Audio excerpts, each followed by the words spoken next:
మెంతికూర ఎంతో ఆరోగ్యం. అలాగే మెంతి గింజలు, ఆకులు అందానికి దోహదం చేస్తాయి. ముఖ్యంగా జుట్టుని ఆరోగ్యంగా ఉంచేందుకు ఎంతో సహకరిస్తాయి. మోటిమలు, బ్లాక్ హెడ్స్తో బాధపడేవాళ్లు కొన్ని మెంతి ఆకులు, చిటికెడు పసుపు పొడి కలిపి మెత్తగా చేసుకోవాలి.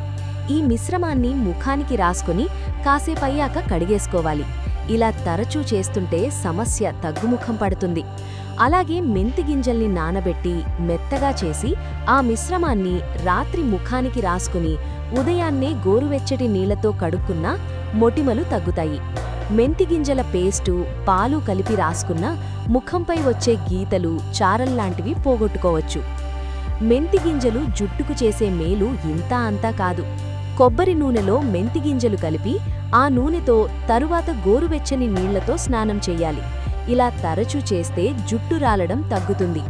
జుట్టు నల్లగా, మరింత మెరుపుని తెచ్చుకుంటుంది.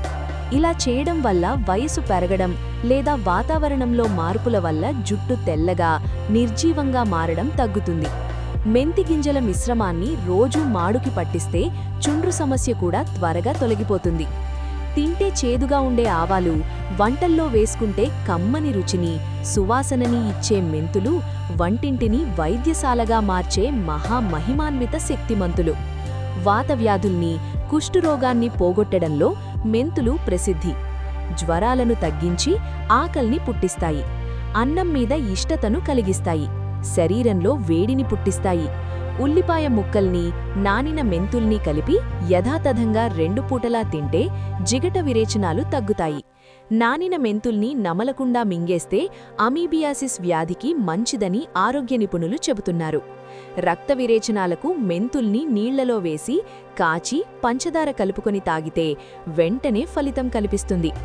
మెంతి పిండిని తడిపి ముళ్ళు గుచ్చుకున్న చోట కట్టుగా కడితే నొప్పి మెత్తబడి ముళ్ళు బయటకొచ్చేస్తుంది. మెంతుల పొడిని ఉడికించి కడితే చీముగడ్డలు కరుగుతాయి, నొప్పి తగ్గుతుంది. మెంతుల్ని దోరగా వేయించి పొడి చేసుకుని అన్నంలో కలుపుకొని తింటే ఆరోగ్యకరం. సైంధవ లవణం కూడా తగినంత జోడించడం మంచిది. వాత నొప్పులు తగ్గుముఖం పడతాయి. మెంతుల్ని నూరి పట్టువేస్తే కీళ్ల నొప్పులు, వాపులు తగ్గుతాయి.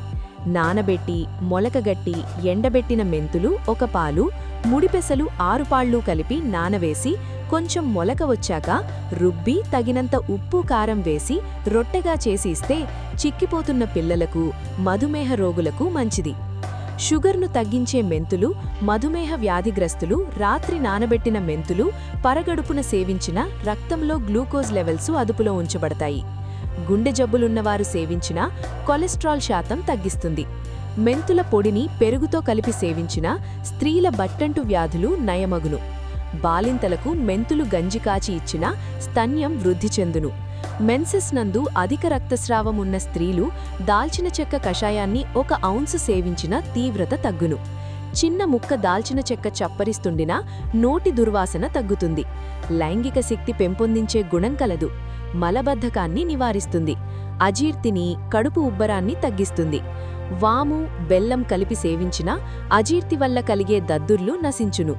రక్త విరేచనాలు, అతిసారం నండు వాము సేవించాలి.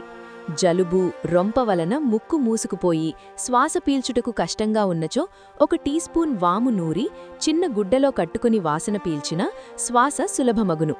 చిన్నపిల్లలకు ప్రతిరోజు 1 చెంచా వామునీళ్లు ఇచ్చినా జీర్ణశక్తి వృద్ధి చెందును. ఆవాలు వంటలో వాడడం వలన శ్వాసరోగాలు తగ్గి జీర్ణశక్తిని, ఆకలిని పెంచుతాయి. అస్తమా వ్యాధిగ్రస్తులు ఆవనూనెను కర్పూరంతో కలిపి ఛాతీ మీద, వెనుక వీపు భాగాల్లో రాసుకున్నట్లయితే శ్వాస సులభమగును. కీళ్ల నొప్పులున్నవారు ఆవనూనె కొంచెం వేడి చేసుకున్నచో నొప్పి ఉపశమింపును.